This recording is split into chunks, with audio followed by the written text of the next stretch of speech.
Very good evening to you with Sports Night. I'm Damien Best. Well, coping with conditions in England will be a major hurdle for the Windies in the upcoming 3-test series. That assessment from wicketkeeper batsman Shane Dowrich as the regional side continues its preparations at Old Trafford in Manchester. According to ESPN Cricinfo, Shane Dowrich has been the best wicketkeeper batsman in the world since the start of 2018. It says no keeper has scored more test runs at a better average. He currently has 720 runs at an average of 40. Now, Dowrich believes the movement after the ball passes the bat is always a major challenge for wicketkeepers in England. Last time I was here, I found it a bit difficult. I did some work with James Foster he plays for Essex. But this time around, I've just been trying to spend as much time in the middle, keeping to the bowlers, getting a feel for the atmosphere, getting a feel for the ball, doing as much. It's different from the Caribbean because it doesn't move as much after it passes the bat. But I think the more I get out there and the more I keep practicing it, I'll be able to manage it when it comes game time. I actually started something where I use a tape ball, I tape 3/4 of the ball so pieces out and it swings a lot. And I think that has been helping me in terms of the ball moving after it passes the bat. I do a lot of work almost every day. I catch some tape balls, so I think that has been a tool that has helped me thus far. The right-hander says scoring a Test 100 and averaging around 40 in the series are among his goals in the next few weeks. He's also anticipating a good warm-up before the first test on July 8th as the Windies play 2 practice matches against the reserve 11. Obviously, the games are going to be pretty competitive because everyone is looking to do well and looking to put the name out there in terms of getting into the team or who are in the team or staying in the team. So I think it would be good for us in terms of the competitive nature of the game. Dowrich was also full of praise for the current Windies bowling attack.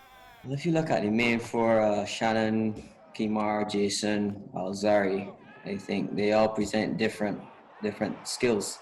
Kimar probably is the most skillful out of all of them in terms of being able to get a consistent line of length and move the ball both ways.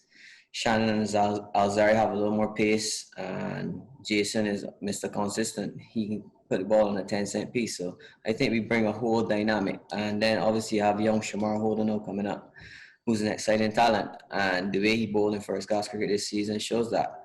So I think we have a well-versed attack, and I look forward to it. Actually excited to see them go in this series. The 28-year-old was the second highest scorer when the two teams met in the Caribbean last year with 204 runs as the Windies won the Wisden Trophy.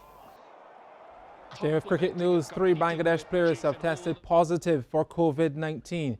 The headliner is former captain Mashrafi Mortaza. Mortaza, also a member of Parliament, had been quite active with humanitarian efforts during the pandemic, especially in his hometown. He posted about his test on Facebook last evening, saying his COVID-19 results came back as positive. He urged everyone to pray for his quick recovery, saying we all have to become more careful. Let's all stay at home and not get out unless it is necessary. Abiding by the protocol at home, rather than panic, we need to raise awareness about corona. 36-year-old Mortaza only plays one-day internationals at this level now and has stepped down from the Bangladesh captaincy earlier this year. He has played 36 tests, 221 internationals and 54 T20 internationals. The other 2 players testing positive are left-arm spinner Nazimul Islam and opening batsman Nafis Iqbal. Islam has played 1 test, 5 one-day internationals, 13 T20s, while Iqbal, 34, has played 11 tests and 16 ODIs. COVID-19 cases have passed 100,000 in Bangladesh with over 1,400 deaths. Now, and the government is planning an area-wide lockdown. Bangladesh were scheduled to tour Sri Lanka in July for 3 tests as part of the World Test Championship, then later host New Zealand in August. But both series look unlikely as we speak. The Asia Cup scheduled for September is also uncertain, which could leave the Bangladesh players without any cricket in the near future.